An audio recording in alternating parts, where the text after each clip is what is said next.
If you're a parent caught in the chaos of youth sports, the pressure, the politics, the excitement, you're not alone. This is Be Valiant.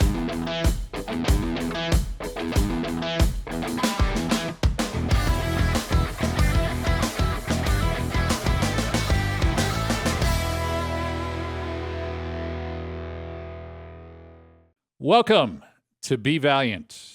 Another episode for you, and I've got another good one, I think. I'm biased, but I think I got another good one. This is a very good friend of mine. Also happens to be a board member for Valiant Sports Society, which I'm highly grateful for. So he is an OG to Valiant Sports Society. He is a director. He is a producer. He's a game show creator.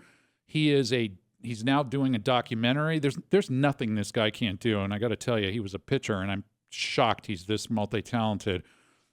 He went to Georgetown University, played baseball, a lifelong career in sports media where we met and worked together. His wife, Lisa, is a former athlete, played tennis through high school, has always been a runner. Father of two, who we're going to talk about here today, Will and Hannah.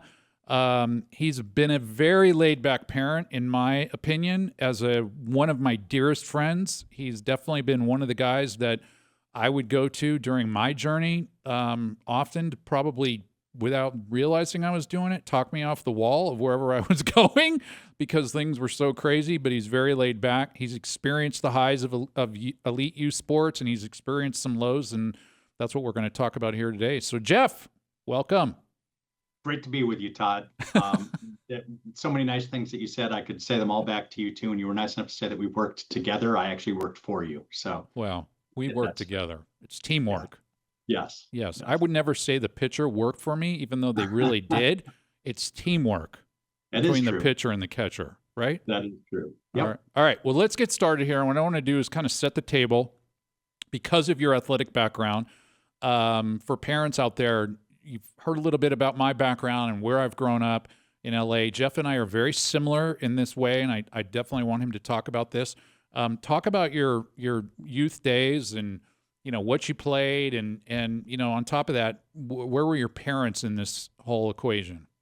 Sure. So I grew up, I've lived all over the place, but I grew up in my early formative years in Carmel, Indiana, and remember playing youth sports. I played for the local church baseball league. I played hockey. I played tackle football as a second grader. Soccer as a kid, basketball, pretty much anything with a ball. Played tennis, played golf, played everything as a kid, and largely, I was the offspring of divorced parents. So it was my mom who tried to get me into so many of these sports, and I think I had a natural ability to play them. My mom was Swedish and didn't really understand American sports that well. But she loved the idea of exposing my brother and me to all of the different sports that were going on in Indiana. Moved to California, started limiting my sports to baseball, football, basketball, and a little bit of soccer. And then as I got older into high school, it was just baseball, basketball, football. I was in Japan for a couple of years where I played those three sports for the American school in Japan in high school. Then came back here for my senior year in Southern California, and I went to what was then called Harvard High School or Harvard School. It's now Harvard Westlake. For those of you who follow sports, a lot of really good baseball players coming from there now. Max Fried, Lucas Giolito, Jack Flaherty. At the time when I played, my college team or high school teammate was Bob Scanlon, who's now a broadcaster for the Padres. We were really close. And then after high school, I played baseball at Georgetown, like you mentioned, for 4 years. So that was the extent of my athletic career. So in all of this, just to set the table moving forward with how you parented, where were your parents again in all this? I understand your mom and dad got divorced somewhere, but what was your dad doing to support you versus your mom? Vastly different time, right? I mean, my mom worked two jobs growing up, so a lot of times it would be depositing me to the practice or the game and then heading off to work. Although I remember her saying in her later years that there was nothing that she enjoyed more than watching my brother and me play sports. It was the best times of her life, she said. My dad, I ended up living with from about 10th grade on.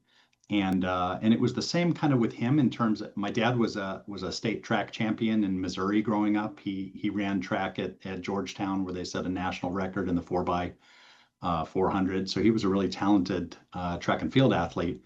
But as far as being really involved in my baseball career in college, not really much. And in high school, like I said, in Japan, I went to the American school in Japan, and that was a good hour and a half commute away from our apartment in Tokyo. So there were very few games that he got to go to. Similarly, at Harvard Westlake, or just Harvard, like I said, very few games that he got a chance to go. And my recollections of him were that he was far more critical than he was supportive of my academic or my athletic pursuits. But he wasn't nearly as around as you and I have been for our kids. Well, and don't you think part of that, I mean, I look back on that just for myself, and because mine was so similar to yours, divorced parents. My mom would go to things. She was great, but she was also working, so it wasn't like she was going to everything which she could get to, she would get to. And by the way, and that was only games. She never went to practices. She never did any of that stuff, right? Right. But sometimes I would ask myself, am I overcompensating for what I didn't get when I was younger? Or I think if I'm being true to myself, it was maybe more of I'm going to be there for my kids so they know, especially the fact since my dad really wasn't. And then there was probably one situation in college that was just, I was dumbfounded that he left the game. But, did I overcompensate, right? And so that's why I'm curious about what your background is and so what kind of sports parent this makes you. So how does this transform? And I guess the first question I want to ask you is, again, being similar backgrounds, I thought I was prepared when I got into the beginning of competitive sports, let alone to get there 2 years into it and go, what in the heck is going on here? Like, I thought I was equipped. How was that for you and Lisa, both athletes coming into this mix? What was your reaction? Yeah, I think the difference for our kids versus our experiences growing up, and I think I can speak for you this way too, is that you just kind of made your way, and then if you were good, it kind of bubbled up to the top, and you ended up being asked onto certain teams. Like I didn't know anything different than playing varsity sports in high school. It was I'm 6'5". I was relatively athletic, so I got an opportunity to play those sports, and I usually did really well at them. And it was kind of natural ability.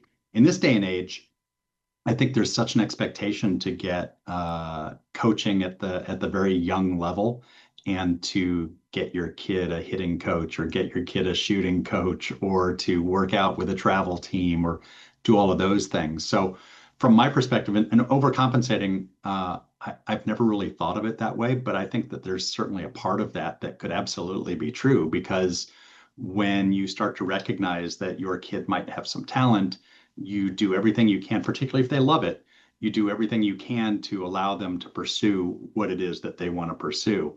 Just a quick anecdote about the overcompensation.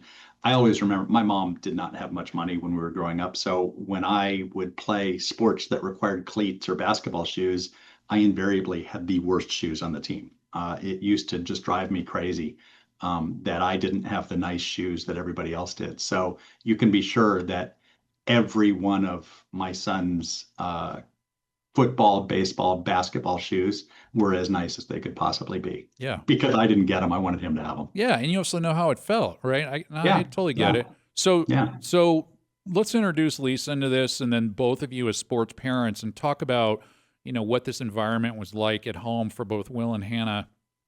And I don't suppose you guys started out with a plan. I don't suppose you started out talking about, what our culture should be. I mean, again, these are things that I think parents should be thinking about today that we didn't really think about, but maybe you guys were there. But talk about what that was like in your household as things were starting to rev up, rec leagues and so on and so forth. Well, our daughter, Hannah, like you mentioned, is 3 years older than our son, Will. So she got a pretty early start in pursuing some of the sports that she ended up playing. My wife, like you suggested, was a tennis player in high school, and a really good one in the state of Texas. And she's gone on to run 30 marathons now, which she claims is not athletic. Anyone can run a marathon, she says. I don't believe her. But with our daughter, she never really cared so much about the athletic side of it. It was much more a social thing for her. And yet I used it as an opportunity to be the coach. What I found very quickly is that we live in a place called Manhattan Beach, where you used to live in Southern California. And a lot of the parents, there was a group of parents that were the coaches, and there was a group of parents that were not the people that would volunteer. And I vowed kind of early that I was going to be one of the coaches. So I ended up coaching her, and it was funny because I had an assistant coach. His daughter didn't listen to him. My daughter didn't listen to me. So we decided that we would coach each other's daughters because they just had no interest in listening to what we had to say. My daughter loved it from a social perspective, but I coached her in soccer for 2, maybe 3 years when she was very young. I don't think she ever scored a goal. So it was much more about just kind of being there, not ever getting mad at her for not scoring a goal, just having fun. And a friend of mine is a high performance coach for athletes, and the mantra that he always kind of instilled me with was, are they having fun, and do they want to go get an ice cream, and do they want to talk about it after the game? And that was very much what Hannah went through with her youth sports, particularly very young. She ended up playing tennis in high school, but she didn't really care to the extent that my wife, who's very competitive, cared about.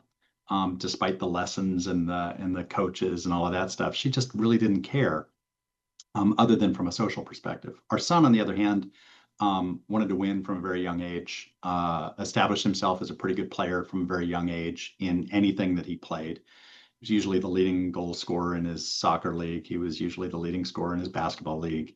And in baseball, from a young age, he was a guy who would excel on the field. So as he had the love for those sports, we ended up wanting to spend more time investing in his ability to try to get better, not because we expected him to be a professional athlete, but because he loved it. And one of the things that we've tried to instill with our kids is pursue what you love, and we'll be there, particularly as they were younger, to help you pursue those things. Yeah. So then with you and Lisa, for parents listening, I can emphatically say Jeff is 100% laid back in most cases, in all cases almost.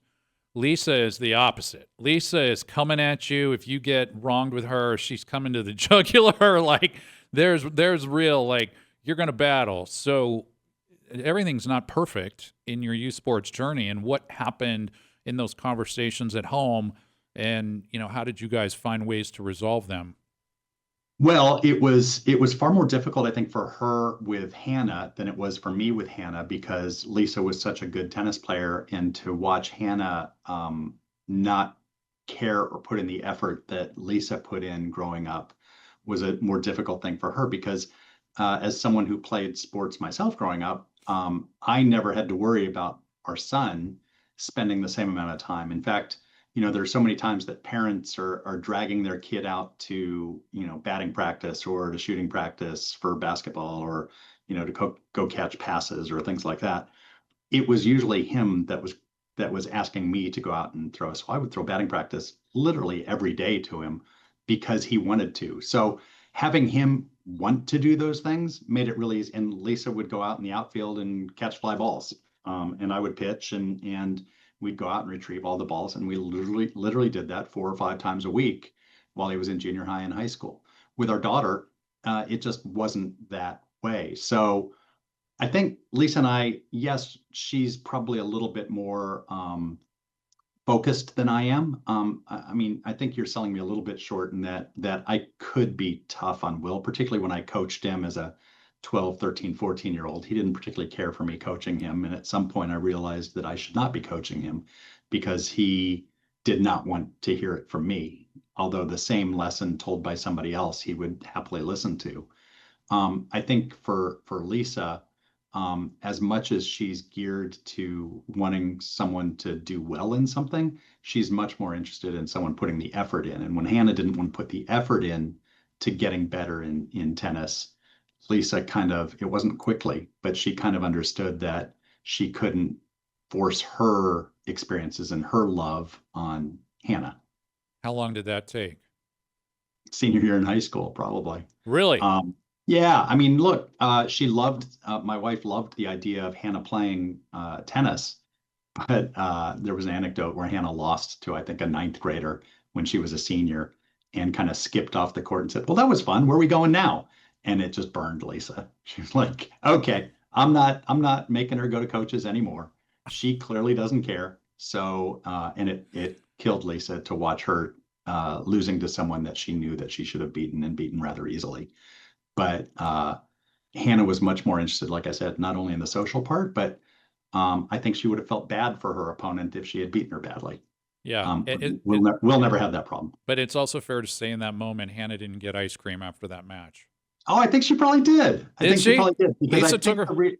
I think the realization hit Lisa at that point. She's like, okay, she just does not have that kind of killer instinct. So let's go get her ice cream. All right. Well, that's good. Yeah. So managing both of these kids, you kind of alluded to it. I mean, you've got, which is kind of typical male to female athletes. You've got a female athlete who's in it for friends and the social aspect. It doesn't mean they're not competitive. They're very competitive as well. Obviously, it's as evident by Lisa. And Will is in it to win and doesn't care about his friends in that situation, because at the end of the day, when the game's over, your friends are still your friends, and you can talk. Yeah, but let me just push back on that for a second, and I think my daughter would be mad at me if I didn't. She got her master's in women, peace, and security, and talks about the patriarchy and things like that. And it is a little bit sexist and I'm not accusing that you're being sexist here, but there are tons of women athletes who are pushing themselves, and your daughters are good examples of that. How they cared about winning, and they cared about working harder and getting better at those things. And it's just an anecdote to see Hannah not being the one who is pushing herself that way.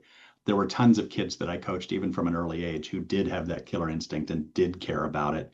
And maybe you're right that there is more of a male association for working that hard. I certainly wouldn't sell girls short. Well, and listen, as a girl dad, I wouldn't want to do that either. But I mean, the evidence is there that as a whole, I'm not saying, because I've seen the competitive, I've seen it all, I've seen the fight of it, but at the core of it, the female athlete has a different bond with their teammates, so to speak, than the male athlete does. Maybe that's a fairer way to say it. And it's good of you to point out that Hannah went on to take on subject matters that she's going to go after other people's jugular on.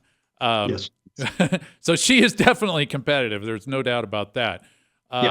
So as you're guiding both of them, I mean, where is this going? And then Hannah's career, comes to an end, and Will's is obviously starting to really kind of take off. Well, it's funny. I mean, because, my background, like yours, is in sports television. Hannah kind of grew up going to sporting events and being around sports as a kid. So when she went to college and she went to the University of Georgia, her freshman year, she was what's called a diamond darling, where she was sitting in the outfield chasing foul balls for the baseball team, and wanted to be a sports writer. When she went to college, she kind of quickly changed her tune and decided that was not where she wanted to go, but she absolutely wanted to stay around sports when she started going to Georgia. And going to a school like Georgia, granted it was slightly before kind of all of their winning ways in college football, she ended up loving being in the SEC and going to sporting events and being a part of that scene. For Will, on the other hand, when Will started getting kind of recognizably good as a junior high or a high school baseball player, I think for me, I never really knew how good he was, nor did I have any illusions that he was going to be as good as he would become. When he had the desire to be a great baseball player, and by that I mean going to the major leagues, going to become an all-star, or going to become a Hall of Famer. He expressed those thoughts. And my feeling was always, well, let's see how you do outside of this little bubble of Manhattan Beach. He wanted to go to Loyola High School, which is generally regarded as a very good athletic school here in Southern California. And he wanted to go play baseball there. He was recruited to play at my alma mater at Harvard Westlake. Lucas Giolito, who's now pitching in the major leagues, gave him his tour around campus. And Lucas threw 100 miles an hour in high school, and ended up becoming one of the top picks in the draft that year. So Will was completely enamored of the idea of going to Harvard Westlake and playing there, but the commute just ended up being so long that we decided that it was just too far. So he chose Loyola, and there were no promises made by the coaching staff there that he was going to get a shot. And my answer to him was, Will, you might go to Loyola and not even make the team, but are you sure you really want to do this? And his answer was, Dad, I just want to see how good I can become. And to me, that's kind of what you want in a kid. And he went to Loyola. He did really well. He got tired of the commute, didn't want to spend an hour going to school, both to and from. And halfway through his sophomore year, he ended up transferring back to Miracosta High School in Manhattan Beach, where he played baseball there and spent the last 2.5 years of his high school career with all of his buddies. Yeah. Where does that come from? And I would say Hannah's probably the same way, but because we're talking about Will, where does that drive? Where does that goal sitting out in front of him, that confidence and the drive I give come so from? much credit to my wife. I mean, you talk about how she's tenacious. She's an attorney. We both joke that she and I each got 1 B in college. She was pissed. I was ecstatic. It's a little bit of an exaggeration, but the point is that she is so disciplined about her work, about her studies when she was a student, and about her athletics. That she runs 6 miles every morning. She just got done running a half marathon again. It's just kind of part of the fabric that is her. And I don't know that I've met a more disciplined person, with the possible exception of Will, who is so disciplined. And then even Hannah just started working on a job in DC where she lives. And she was given some instructions, and she made note cards for everything that she's going to do, and has memorized all the note cards as if she were studying back in high school and college. Those behaviors are a little bit different for me. I tended to rely on my kind of natural abilities in so many ways. And the two of them really got that from Lisa, I think. Wow. Well, thank God for that. Thank God for that. Completely. Right? Yeah. For sure. Now, I said I'm 6'5". My wife's 5'1" and a quarter.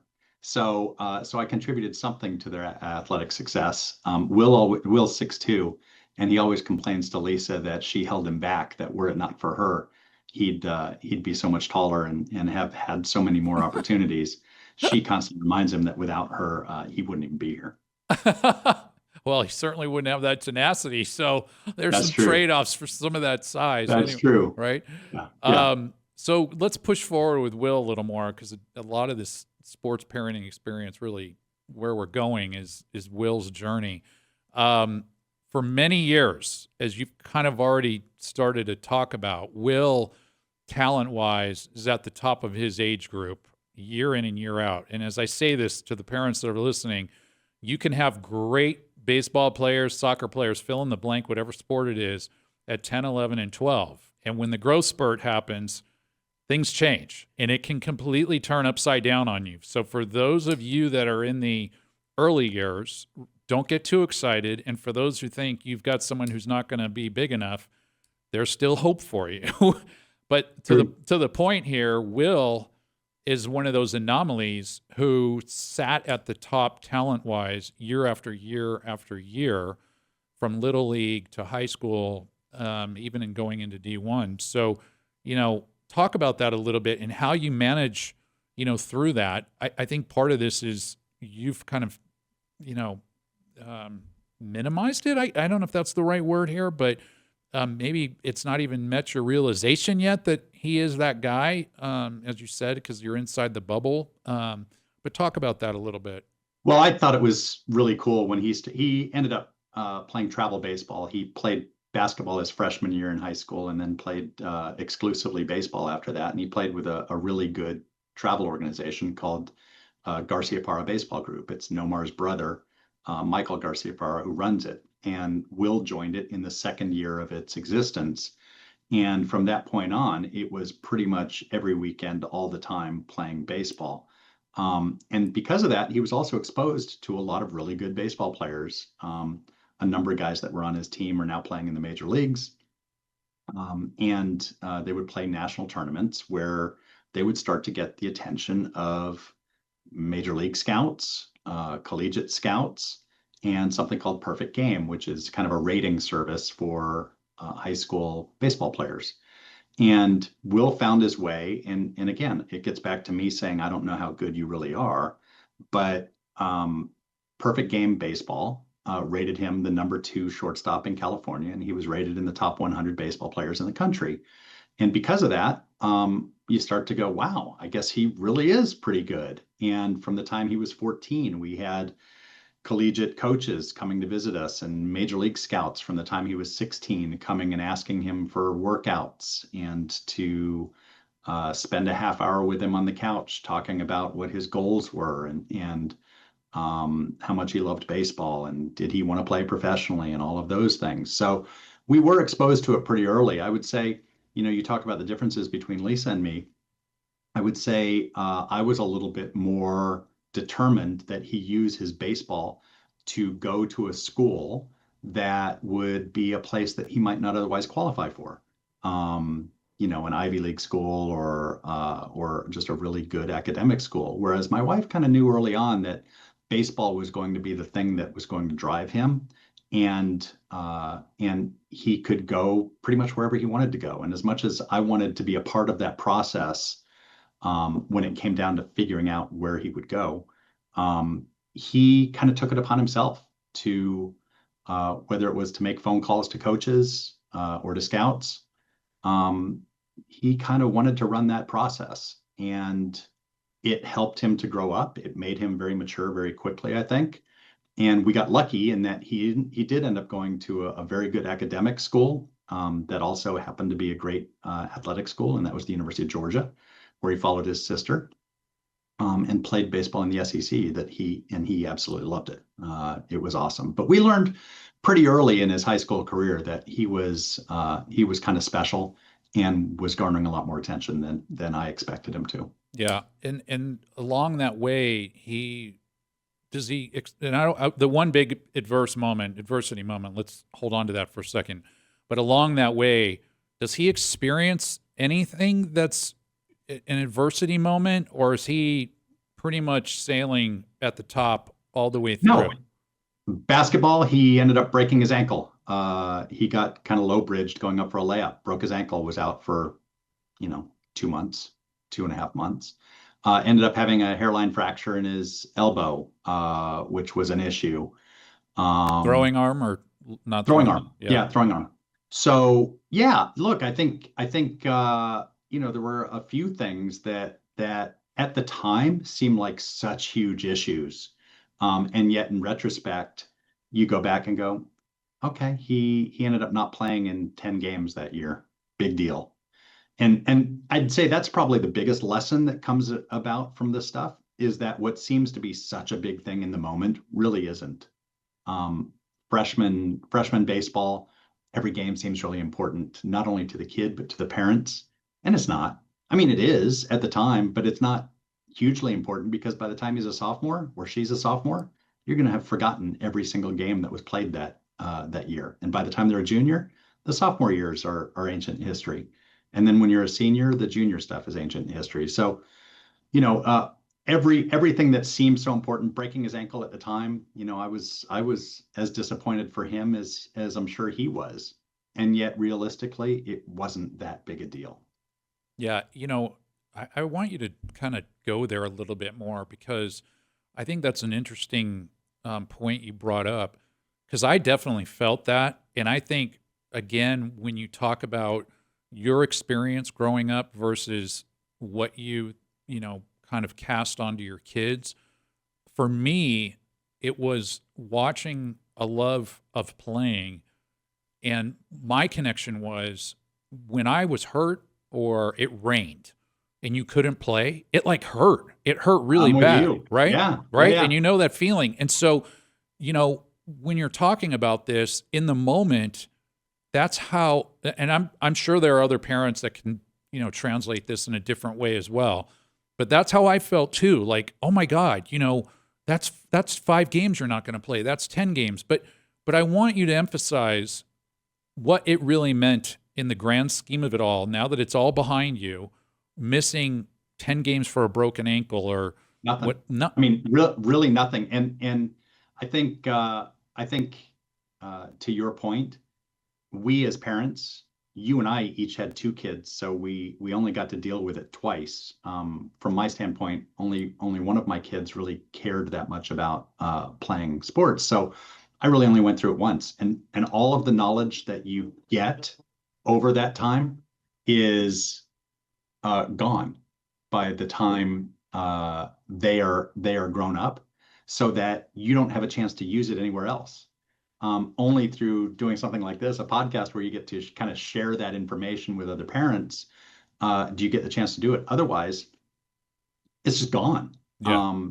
The stuff that you learn along the way, you share with all of the parents that you're kind of growing up with, and then once the kids move on, it's a whole new group of parents. The whole recruiting process, you only go through it once, and you make mistakes along the way, and you don't get to pass on that knowledge that you get during that process onto other parents. Well, and that's what we're trying to do here today. That's right. And it's such a great service because, to your point, the injuries along the way. I mean, look, when you get injured in your junior year, and that's the time that people are recruiting you, yeah, that's probably a little problematic. But I'd say that most coaches are willing, as long as it's not something that's going to be endemic, most coaches are probably willing to look past that and to look at your overall body of work. I mean, a torn ACL might be a real issue because it might restrict your ability to play something in the long term. But if it's a broken ankle, I mean, it's really not that big a deal. And missing those 10 games, to your point, you and I would be upset if it rained and you had to miss a game. Yeah. But it's just missing a couple of games, and 2 weeks, 3 weeks, 4 weeks after the fact, it's ancient history. Yeah. What about coaches and any adversity coming that way from coaches? I mean, I know high school there was a little bit. What did he face that way? Yeah, I mean, look, Will was always good, and I would say for the most part, his coaches along the way were not only supportive, but were real advocates for him. I mean, there was a time where, like I said, Will was the number 2 shortstop in California in his junior year. And before that, when he was in junior high and he'd play club for a local team, there was a 2-day period, I think, where he made 5 errors at shortstop. And as a dad, you're sitting there going, oh my gosh, this is really rough. And you feel badly for him, and you feel like he's letting the team down, and he feels like he's letting the team down. And his coach, I talked to after the game, and I said, hey, look, if you need to change Will from shortstop, you're not going to hurt my feelings, and I'm sure Will will deal with it. And he said, look, Will's my shortstop. He's going to make mistakes. He's my shortstop.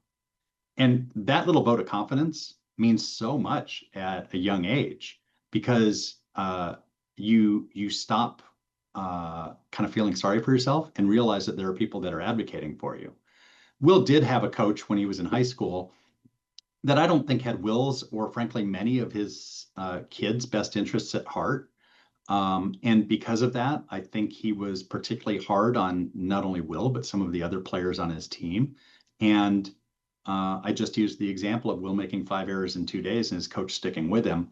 Will made an error on opening day, and his coach benched him in high school. And this was while pro scouts were there watching him. And I think from a mental standpoint, it becomes really difficult when someone is not showing that they have your back. And this particular coach did not have his back. It's had much more of an effect on me than it had on Will. Me too. Me too, by the way. Yeah, but I was at that game. Me too. Yeah, but good for Will for not saying, this guy was out to get me. I mean, I look at that as, and there were other examples of other kids that I don't think this guy stood up for. But I mean, ultimately, I think you're going to get far more support from home than you are from your coaches. And if you have a quote unquote bad coach, or even a coach who makes some bad decisions, I don't think you're doing anybody a service by blaming the coach. I mean, I think the answer for that is deal with it how best you can, and do everything you can in your power to make him not make that decision. Yeah. He shifts into travel ball, and that comes with a whole level of commitment, pressure for some, maybe not for him. is that turns into specialization, so to speak, or one sport choice?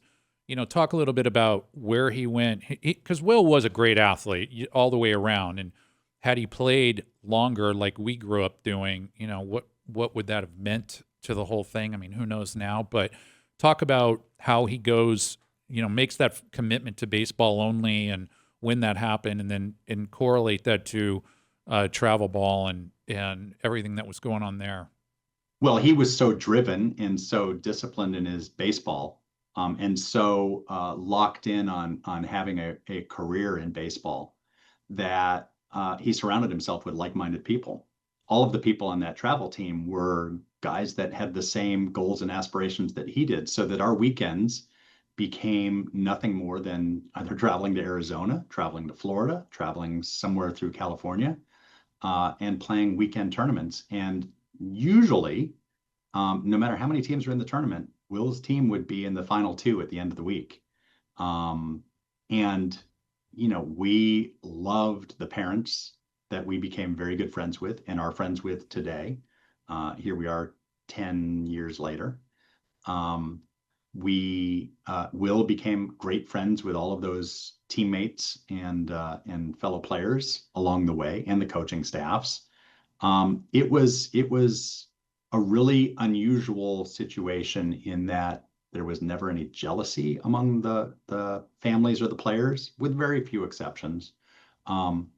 They loved each other, and it was just a blast for us to spend our weekends doing that. Now, Hannah might tell you something else, because when she had to go with us on trips to Arizona to go watch Will play baseball, she'd be less excited about doing it than say we were. But because there was a 3-year difference, that overlap really didn't happen too much. When Will was 14, he played in the Junior Little League World Series in Taylor, Michigan, and that was a family affair. But again, the idea of playing in big tournaments was always something that was really cool. And the kids loved it, and Will loved it. And from a pressure standpoint, I don't think he ever really felt that much pressure. He had a lot of anxieties that have been kind of talked about after the fact that we really didn't know about, because he did put a lot of pressure on himself because there were such high expectations for him. And I'd say in retrospect, that's probably one of the things that that could be more helpful, coming from a parent, is just, asking your kid if they need some help. Yeah. Well, let me shift gears on you, because you talked about these expectations and where everything was going. I want to talk a little bit about this moment in time. A's getting recruited to go to to a lot of schools, but he goes to an SEC school and makes a commitment.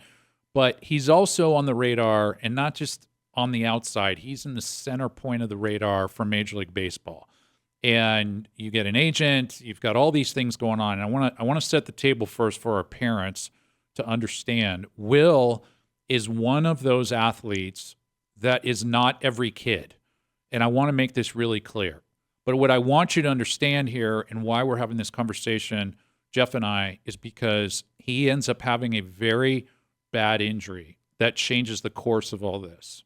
And that's why we're talking. But I want to remind parents out there that there are 16.7 million kids that play baseball, and about one in 5 10-year-olds who play will make a high school team. 1 in 5 10-year-olds who play will make a high school team. In high school to college, 12% of high school players move on to NCAA baseball. Only about 2% reach Division I, give or take. Of the college class, about 5% of NCAA players are drafted, and D1 it's closer to 16%, okay? At the draft level to Major League Baseball, roughly 1 in 5 drafted players ever appear in the majors, less than 1% of all kids who start out. And the reason why I want to say all this is there's a million to start, and there's only a handful that make it to Major League Baseball, and there's not much more that make it to Division I.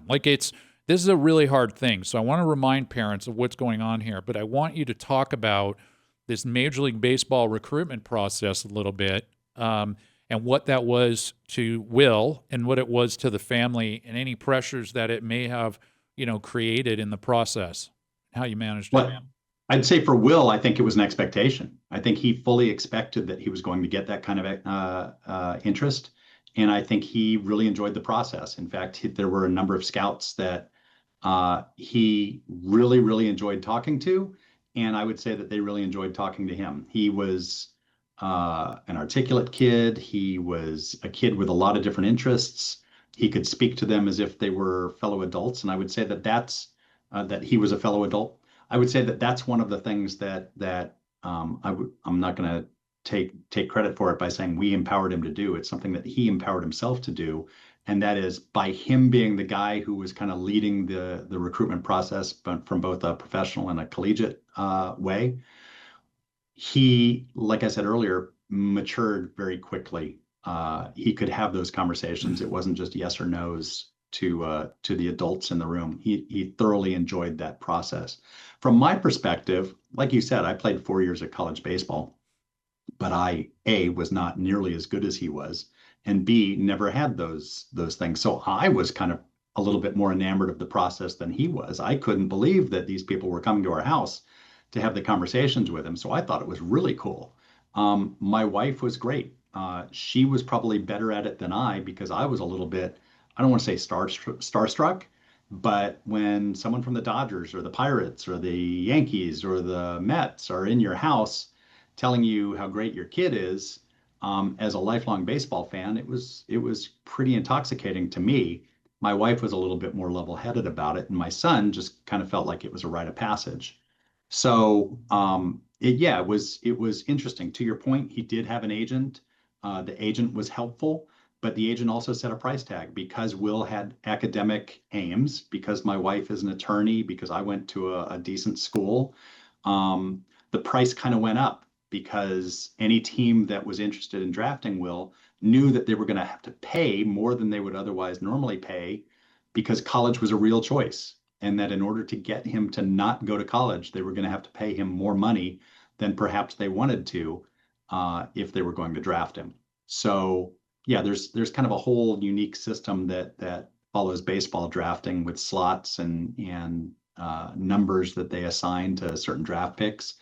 But essentially, Will priced himself out of being drafted, because the expectation was that he was going to go to college. He was going to spend 3 years playing at a really good baseball school, and then was going to come out in the draft after his junior year. Yeah. So he gets through that, and I'll fast forward this a little bit. He's committed to Georgia. He goes to school. He becomes a starter as a true freshman on the infield for the University of Georgia at second base. He's recruited as a shortstop, but he plays second. There's another freshman at short, another freshman at third base. I would say, by all standards, has a pretty good year for a freshman in the SEC, hitting 240 and change, a half a dozen home runs, maybe. I would have been ecstatic in the SEC with those kind of stat lines, right? He goes to summer ball. I'll let you take it from here. He goes to summer ball to work on everything, as most collegiate baseball players do. And what happens? Well, Will was going through a lot of anxiety playing second base at Georgia. We didn't really know how badly he was kind of dealing with the mental aspect of the sport, but he was having a really tough time with it, to the point where he didn't want ground balls hit to him and was convinced that he couldn't hit a slider. So at the end of the year, one of his roommates was pitching in the bullpen, and the kid threw about low 90s. And in front of the pitching coach, Will said, "I think I can throw harder than you." And he did. He went and threw a little bit harder than that guy. And the pitching coach said, "I think you've got something here." So Will went to summer ball playing for the Orange County Riptide in the California Collegiate League, and spent the year playing infield and deciding to kind of dabble on the mound. And he was not very well refined as a pitcher, but he threw really hard. And decided when he went back to Georgia the following year for his sophomore year that he was going to walk away from being an infielder. And to your point, he hit 240 and had a few home runs, and by all accounts had a relatively successful freshman year in the field. Decided that he was just going to pitch. And he went and did well. He didn't start. He was a reliever for the most part. He did get a couple of starts, one of which was memorable. He had a start on ESPN against Clemson, where I was sitting on our couch watching the game with my wife, and the first pitch of the game was to a guy who ended up being a number one pick and ended up playing for the A's. First pitch of the game, fastball, strike one. Second pitch, fastball, strike two. On the couch, my wife's going, "Yes, yes, yes." Third pitch, the guy hit it into the trees. We were like, "Oh my God, this is going to be a long, long game." That was the only run he gave up. and he ended up establishing himself as a really good pitcher for his sophomore year. Ended up going to Cape Cod, where he played for the Wareham Gatekeepers, I think they're called.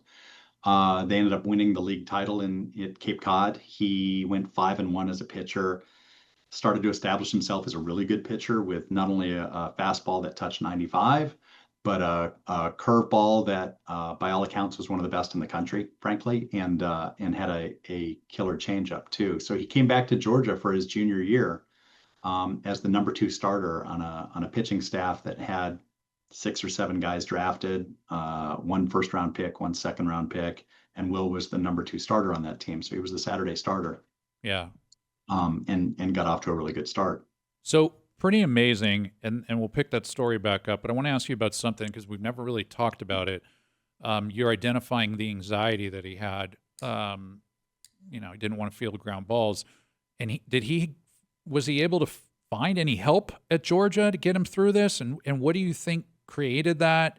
It's great that he had another skill set that he can lean on to kind of move away from it, but do you think there was something in there that he didn't get help for mentally? Yeah, I think he talked to people, but I don't think he got the answers that he really needed. I think he was kind of having to work through it himself. I mean, the culture of baseball, particularly in the SEC, is that it's a bunch of testosterone guys, I think, that are not really going to go ask for help.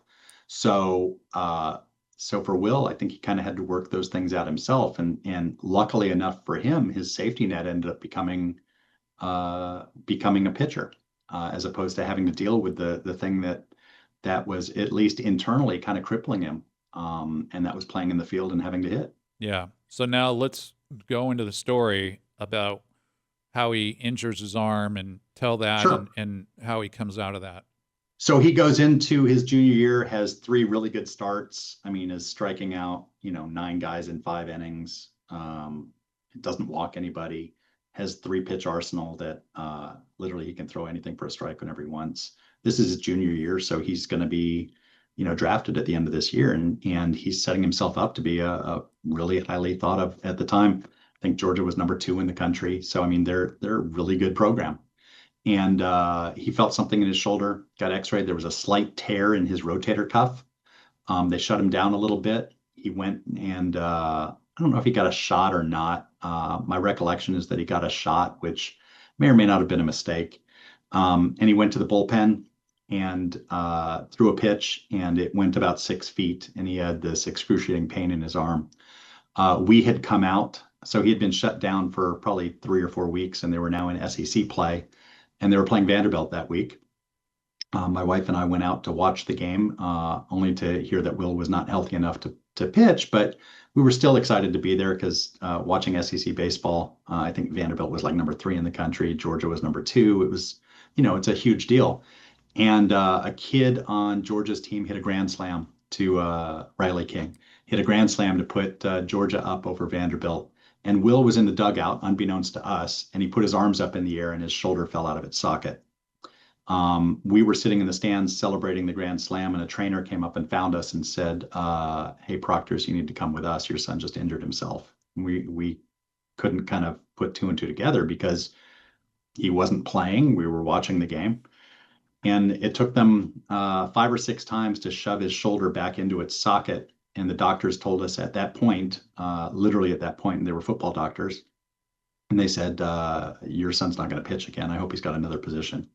And we had no idea what was going on. Well, it turns out that he had torn his anterior capsule, his rotator cuff, and his labrum, all 3 things. And the idea of coming back from that was going to be a very difficult prospect.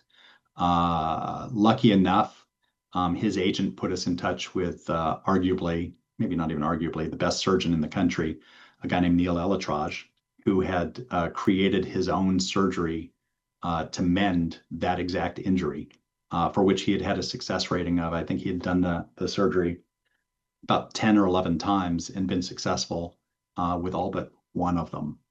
And Will ended up having surgery, and his arm just really never came back.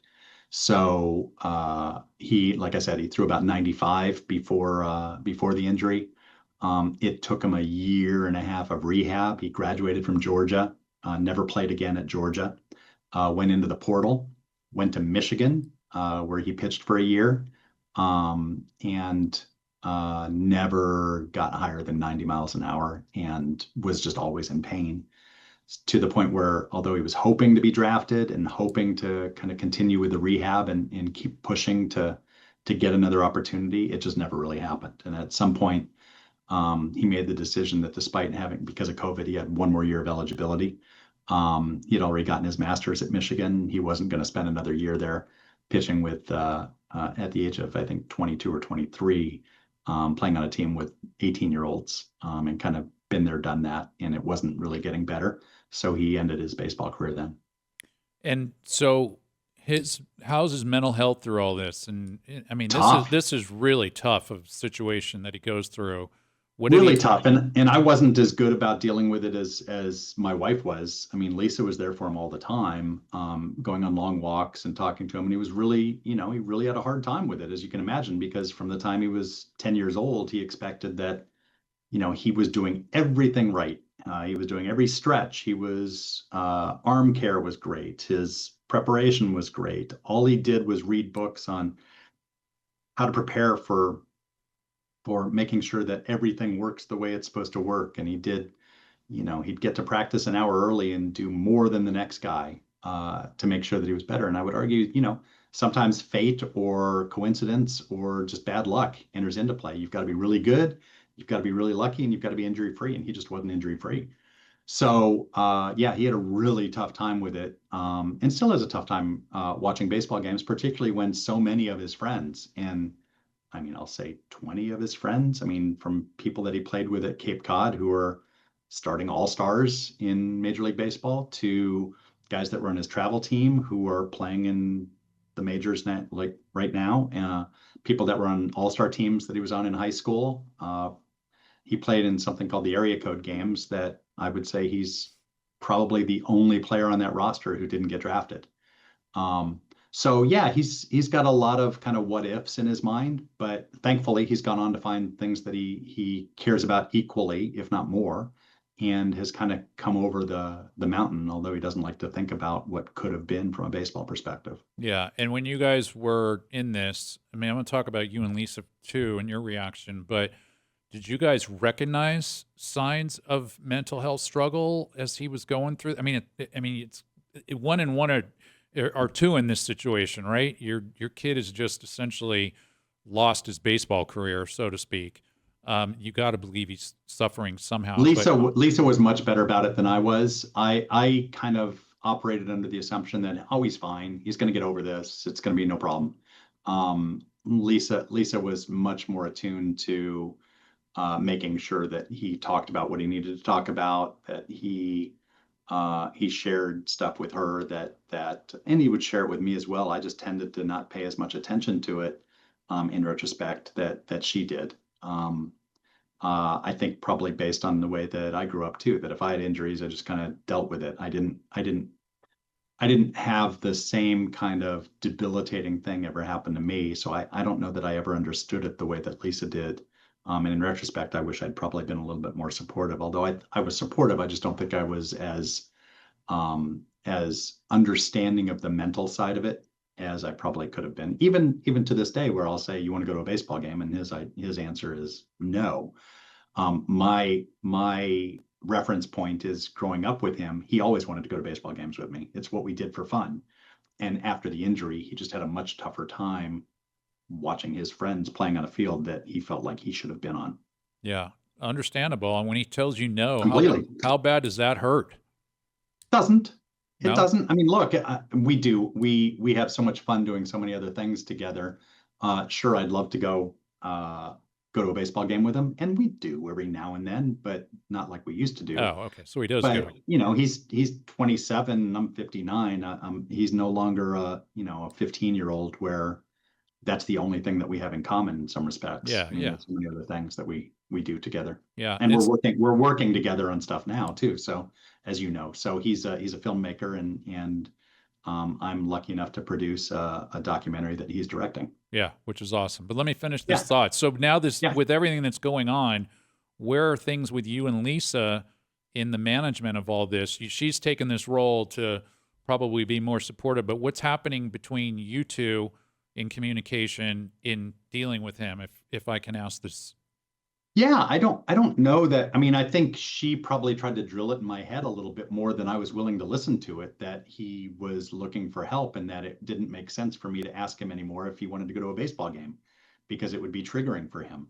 She understood that far earlier than I did. So, as far as the interaction between Lisa and me, I would just say that the missed opportunity that Will got because of the injury was something that we were both sad about, but we also felt like at the age of 22, 23, his whole life was ahead of him, and he had put himself into a pretty good spot. Having a really good girlfriend who is now his fiance. B, having gotten not only his degree, but a master's. And C, finding something that he's really interested in outside of baseball, and that's directing films. Yeah. So because of that, having the vast majority of his life ahead of him, we kind of feel like he's in a pretty good place. Yeah. And he definitely is. And we've talked about this a bunch of times. I believe your path is your path. And this just happened to be his path. I mean, one day he may be accepting an Academy Award and we're going to all be laughing because he's not in the major leagues, but he's freaking got an Academy Award, which anything is possible. Yeah. And just to close the loop on this, when these types of events happen, certainly as I've experienced them, not as the same level, but it creates stress in the house, right? And as one parent's doing one thing and the other's doing the other, and one thing should be doing this and that.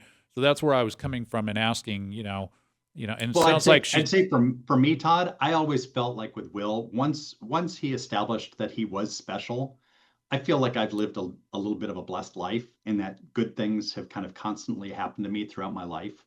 And I had a very difficult time, and I still have a difficult time, seeing that the perfect life that I felt like I was living was not going to be perfect in this case. I always figured like that injury it's just a bump in the road. It's just like that broken leg. He's going to get better. Yeah. He's going to go back to being the way he was. He's going to get his opportunity. He's worked so hard. He deserves that opportunity.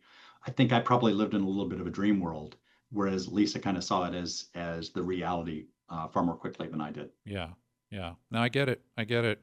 So you may have kind of touched on this, but I've got to ask the question. So he walks away from baseball. He's very fortunate that pretty soon after he finds, it didn't happen right away, parents, but it happened pretty quickly for him to find a pathway of a career.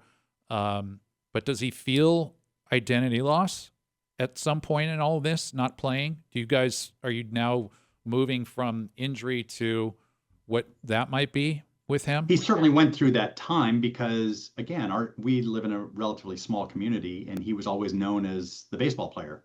So, someone who meant nothing by it would come up to him and say, "Hey, Will, what are you doing? I thought I'd see you in the majors by now." And that would be a little bit triggering to him, right? Those things don't really happen any longer. But for a brief period, there was a time where that was absolutely an identity loss. I would say the identity that he has now developed from a film perspective has really helped him kind of move past that. I think if you don't find that other thing in your life, you might have a tendency to kind of go, what if, what could have been, and be a little bit sad and depressed about that stuff.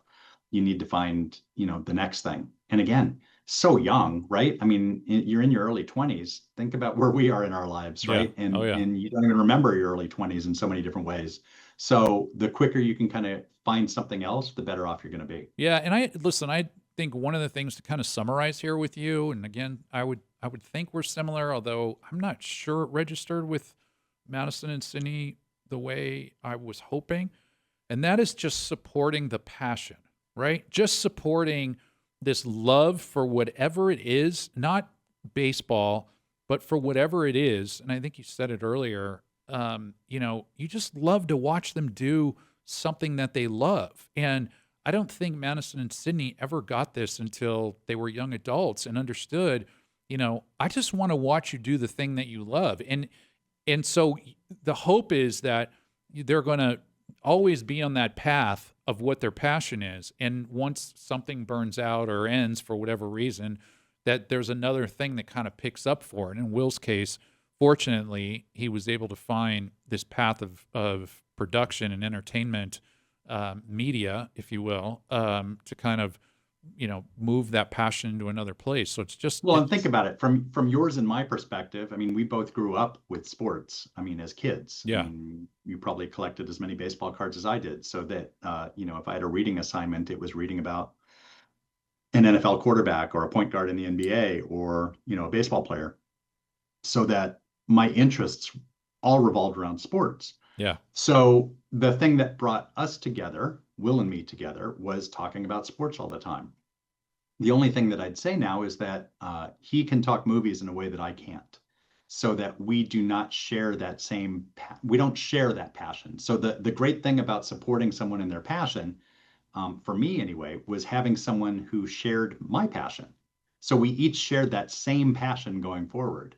And when it went away for him, he had to find something else. So now I'm trying to learn his new passion in a way that I can become as conversant with that with him as I could with sports. Yeah, that's awesome. All right, well, listen, we're at an hour, so I gotta wrap this thing up, if you can believe Okay. it. Yeah. So Okay. let me ask you a couple questions. You can be not quite as Jeffrey Proctor long, but I need you can put a little substance on it, a little meat on the bone. Try. What would you tell parents whose kids are chasing big sports dreams? Be supportive, be helpful. Don't put a lid on what they're trying to do. But also don't have a second thing for them to do. Don't have a backup plan. I hate the idea of telling someone to have a backup plan. But have them be interested in other things. Okay. Is there one thing you wish you'd done differently or could have do over? You may have kind of brought this up already, but is there anything that otherwise that comes to mind? Not really. I think we were always really supportive. I mean, obviously, I wish he didn't get injured, but other than that, no. Yeah. Yeah. Okay. One thing you wish all sports parents understood. It's about the kid. It's not about you. Yeah. Okay. All right. Well, here we go. Rapid fire. You're almost giving me rapid fire. Rapid fire. Okay. You told me to be brief. Yeah, well, you were. So now I need you to be really brief. So here we go. Okay. Best youth sports memory with Hannah.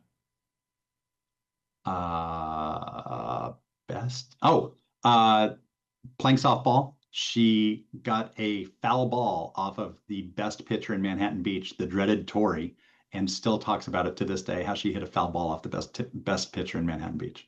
All right. Best youth sports memory with Will. Walk-off grand slam as a 10-year-old to win the Little League regionals. One word that describes Hannah as a competitor, Will as a competitor, Lisa as a competitor, and you. One word for each. Hannah would be indifferent. Will would be tenacious. Me as a competitor would be fun, I suppose. Mm-hmm. And with my wife, it would be